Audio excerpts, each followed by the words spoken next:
Momentum Hari Jadi Sulsel ke-352, sejumlah warga Sulsel dari berbagai kalangan menaruh harapan pembangunan di Sulsel merata dan lebih baik dari sebelumnya, baik itu pembangunan keagamaan, infrastruktur, keamanan, dan berbagai persoalan lainnya.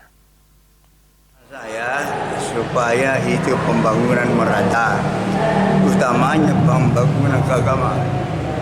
Saya lihat ini akhir-akhir ini bukan di selatan saja, banyaknya perkelahian, banyaknya balap motor karena ini pembinaan agama. Sebaiknya itu di agama itu ditingkatkan dari yang lalu-lalu itu.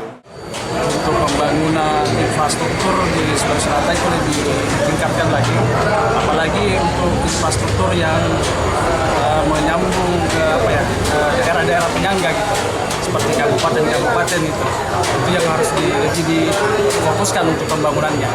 Harapkan tentunya pembangunan semakin baik daripada yang sebelumnya, tentunya itu.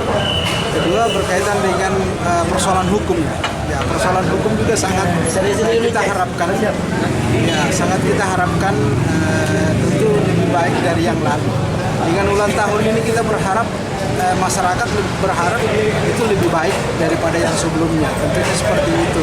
Baik dari segi keamanan sehingga masyarakat bisa bekerja secara baik. Kemudian juga berkaitan dengan COVID-19 ini, saya kira penegasan pemerintah berkaitan dengan COVID itu sebaiknya kita ikuti anjuran pemerintah sehingga semua masyarakat tentunya nanti sehat dan dapat bekerja secara baik.